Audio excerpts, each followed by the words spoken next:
வணக்கம். கட்டாக்கில் இந்தியா இங்கிலாந்து மோதின 2வது ஓடிஐ போட்டி நடந்துச்சு. இங்கிலாந்து டாஸ் வின் பண்ணி முதல்ல பேட்டிங் பண்ணாங்க. ஓப்பனிங் பார்ட்னர்ஷிப் சூப்பராக இருந்துச்சு. பென் டக்கெட்டும் பிலிப் சால்ட்டும் அதிரடியாக விளையாண்டாங்க. 80 ரன் பார்ட்னர்ஷிப்பாக சேர்த்த நிலையில் பிலிப் சால்ட் 26 ரனில் அவுட் ஆனார். பென் டக்கெட் அதிரடியாக விளையாண்டார். 36 பந்தில் அரை சதம் அடித்தார். 65 ரனில் வருண் சக்கரவர்த்தி பந்து வீச்சில் அவுட் ஆனார். அதுக்கப்புறம் ஜோ ரூட்டும் ஹாரி ப்ரூக்கும் ஒரு 50 ரன் பார்ட்னர்ஷிப் போட்டாங்க. ஹாரி ப்ரூக் 31 ரன் எடுத்திருந்த நிலையில் ஹர்ஷித் ராணா பந்து வீச்சில் அவுட் ஆனார். சுப்மன் கில் பார்த்திங்கன்னா ஒரு அன்பிலீவபிள் கேட்சை பிடிச்சி ஹாரி ப்ரூக்கை வெளியேற்றினார். அதுக்கப்புறம் ஜோ ரூட் ஜாஸ் பட்லர் கூடயும் 50 ரன் பார்ட்னர்ஷிப் போட்டார்.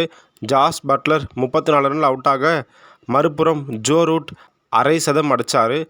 69 ரனில் அவுட் ஆனார். அதுக்கப்புறம் Jamie Overton 6, Atkinson 3 Ranil out ஆக, முகமது ஷமி வீசிய 48வது ஓவரில் அடில் ரஷீடு ஹேட்ரிக் பவுண்டரி அடித்து அமர்க்கலப்படுத்தினார்.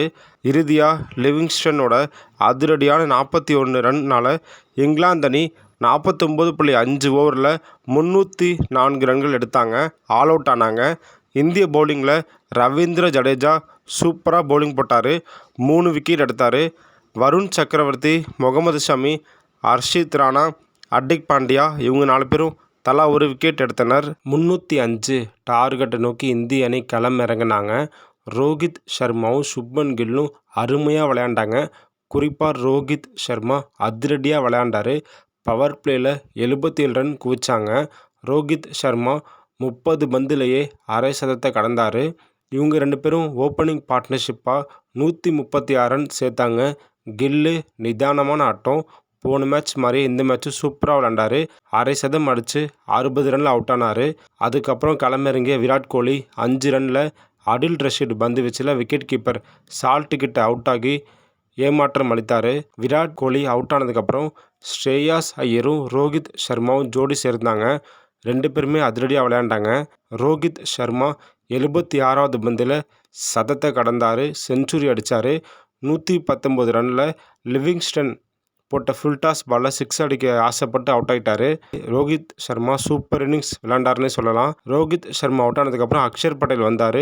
நல்லா விளையாண்டுக்கிட்டு இருந்த ஸ்ரேயாஸ் ஐயரை ரன் அவுட் ஆக்கி விட்டார். ஸ்ரேயாஸ் ஐயர் 44 ரனில் ரன் அவுட் ஆக, அதுக்கப்புறம் களமிறங்கிய KL ராகுல் 10 ரன்னு, ஹர்திக் பாண்டியா 10 ரன்னுன்னு அடுத்தடுத்து அவுட் ஆகிட்டாங்க. நம்ம ஜடேஜா பார்த்திங்கன்னா களமிறங்கி மேட்சை முடிச்சு கொடுத்துட்டாரு. இந்திய அணி 45வது ஓவர்லேயே வெற்றி இலக்கை சேஸ் பண்ணிட்டாங்க.